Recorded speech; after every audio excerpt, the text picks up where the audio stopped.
Un jour, un homme du nom de Perrault acheta Buck, qui suivit son nouveau maître jusqu'au port de Seattle.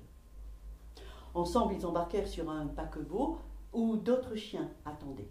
Spitz, un puissant chien blanc, au caractère fourbe, Buck sentit en lui un être détestable, et Dave, ne montrant toujours que morosité.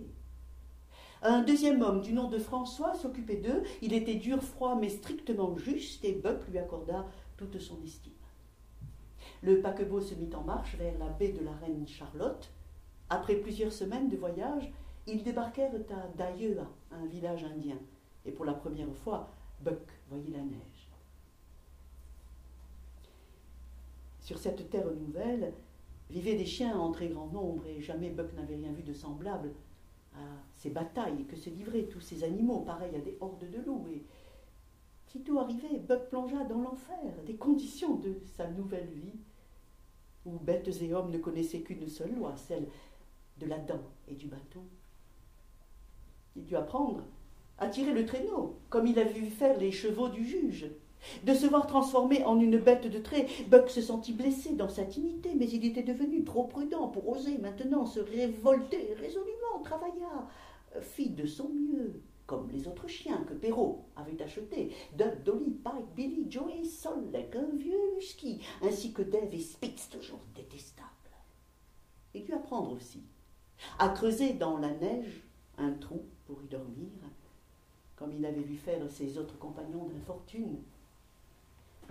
Au matin, les bruits du camp le réveillèrent. Buck ne comprit pas d'abord où il se trouvait. La neige l'avait complètement recouvert, un mur glacé.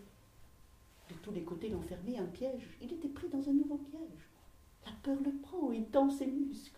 D'un bond, il se dresse en hurlant. La neige vole partout autour et devant lui. Il voit le camp, alors de tout il se souvient. Manuel et sa trahison, l'homme au maillot rouge, son bâton, le voyage en train, en bateau, et le trou qu'il a dû creuser la veille pour sa protection. Une exclamation de François le salua. « Qu'est-ce que je te disais » cria-t-il à Perrault. « Ce Buck est bien plus malin qu'un singe. » Et Perrault, désireux d'accueillir les meilleures bêtes pour transporter le courrier du gouvernement canadien, fut satisfait de sa présence. En moins d'une heure, les chiens furent attelés et ils filèrent bientôt vers Daieux, Canaan. Buck était content de partir. Il fut frappé de l'ardeur qui animait tous ses compagnons et qui à son tour le saisit. Dave, limonier du traîneau, marchait derrière. Lui et Solek venaient juste devant. Et le reste des chiens, Duck, Dolly, Pike, Billy, Joey, suivaient le plus fourbe d'entre eux, Spitz, désigné pourtant par Perrault comme meilleur conducteur.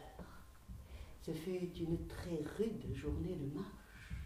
Ils traversèrent le Canaan, Shipcamp, les Scales, la limite des bois. Ils franchirent glaciers, amas de neige profonds de plusieurs centaines de pieds.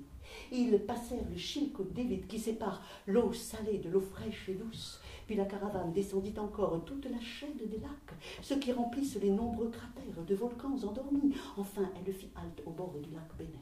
Il y avait là des milliers de chercheurs d'or qui construisaient en prévision de la fonte des glaces au printemps des bateaux de toutes sortes. Buck épuisé fit son trou dans la neige, puis s'endormit du sommeil du juste, mais à la nuit noire encore, il fut réveillé pour reprendre avec ses compagnons la course et le harnais. Ce jour-là, ils parcoururent 40 milles, car la voie était déjà tracée, mais le jour suivant, ils durent pour établir leur propre piste, travailler plus dur tout en avançant moins rapidement. L'intrépide Perrault marchait toujours devant, tassant la neige avec ses patins, tandis que François maintenait vigoureusement la barre du traîneau. Il se levait dans l'obscurité, et les premières lueurs de l'aube trouvaient déjà les voyageurs acharnés en marche. Face à cette réalité implacable, Buck devint insensible à la douleur. Ses muscles prirent la dureté du fer. Il se mit à avaler les choses les plus répugnantes, et la faim le poussant à prendre aussi le bien d'autrui. Ce premier acte de banditisme marquait pour lui la fin de sa moralité, chose inutile et nuisible dans cette lutte sans merci pour la conservation de la vie.